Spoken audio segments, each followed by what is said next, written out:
Hello, my amazing honors geometry rock stars. How are we?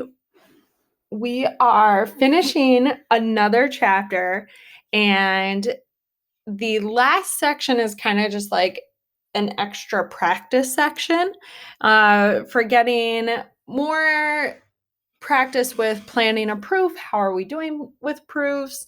Things like that. So I have a few pointers for you for proofs.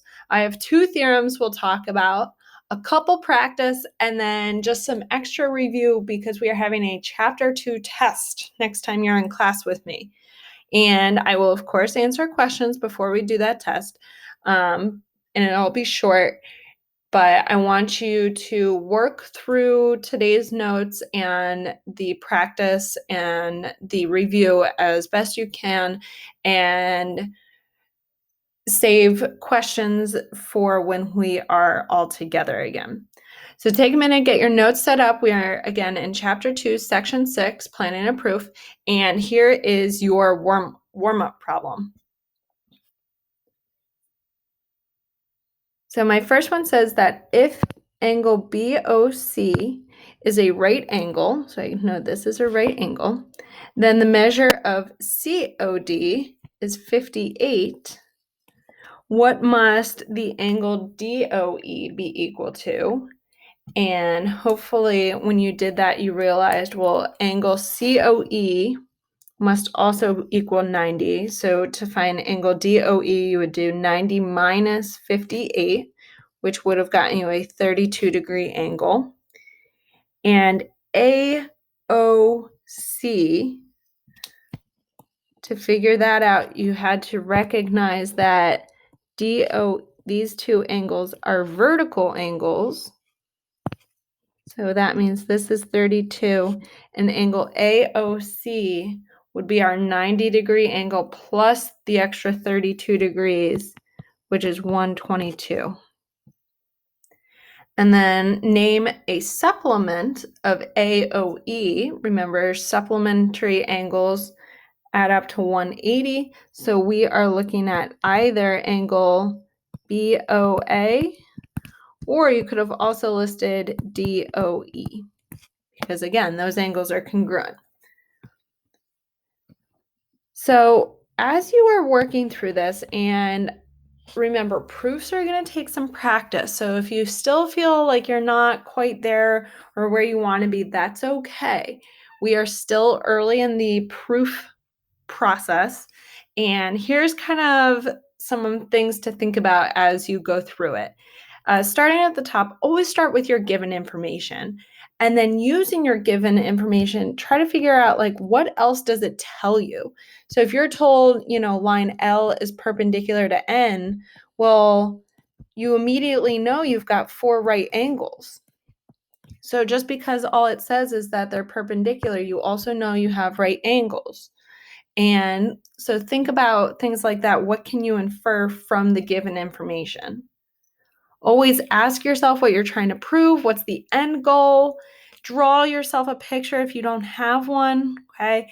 Add marks to the diagram. Same thing with my example up here. If I know they're perpendicular, I'm adding the notation to show that I've got right angles. If I'm given that angle 1 is congruent to angle 2, and here's my diagram, I want to mark that 1 and 2 are congruent, and I'll use the arches. It's easier to see what you're talking about if you actually have a visual representation in front of you. Translate whatever you can. Can something be written as an equation? Using my diagram here, if I add some notation, A, O, B, and C, I could use my angle addition postulate and say angle AOC plus angle COB is equal to my big angle AOB. Always be looking for things that you can combine together, make an equation with. Manipulate whatever you can. Do you need to substitute something into your equation? Do you need to take something out? And then if you're stuck, I think it's always helpful to move backwards, because sometimes it's easier to start at your finish line and come up with all the steps to get there. Also, good practice to start with by stating everything you know. Just look at the picture and list whatever you can conclude about what you're starting with, and always ask why for each statement. If you're able to come up with the statements, that's a really good first step. But then go through and be like, okay, why can I do that? What definition am I using? Why am I allowed to write that equation? So just some things to think about as you work through some proofs. And as promised, we have two theorems in this section. So here's our first one. Theorem 2.7 says, if two angles are supplements of congruent angles or the same angle, then the two angles are congruent. And first thing I'm doing is drawing some sort of picture. And what I want this to look like is I actually have two pairs of angles that I'm going to make supplementary to each other. So here's my first angle, angle 1, I'm going to call it. And they don't have to be connected. You could draw them connected if you wanted. Here's angle 2. And then I'm going to draw another supplementary pair with angles 3 and 4. And what this theorem says is if angle 1 and angle 2 are supplementary, angle 3 and angle 4 are supplementary, and we know that angle 2 and angle 4 are congruent. So you have to know all three of those things. You've got two pairs that are supplementary. So I know 1 and 2 are supplementary. I know 3 and 4 are supplementary. And I'm told 2 and 4 are congruent. What this theorem says is that the other two angles must be congruent. So angle 1 must be congruent to angle 3. And the proof for this is actually completed for you in your book. So it's kind of a freebie theorem that we aren't going to prove, but it's on page 61 in your book. And the next theorem, theorem 2.8, is the same rule, but with complementary angles. So again, you would have to start with two pairs of angles, and I'll draw them connected this time. So 1 and 2. And 3 and 4. And if we know angle 1 and 2 are complementary, angle 3 and 4 are complementary, and we know, let's say angle 1 is congruent to angle 3, if we're given all of that information, then we can go ahead and conclude that 2 and 4 must also be congruent. And there's actually not a proof for this one in your book.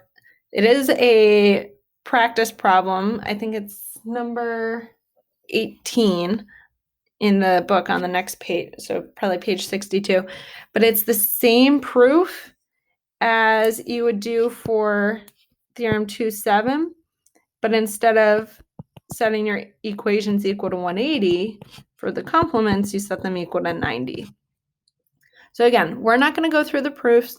They're in your textbook if you want to look at them, but consider these free theorems. You can put them in your toolbox, and we can use them in future proofs if we want to.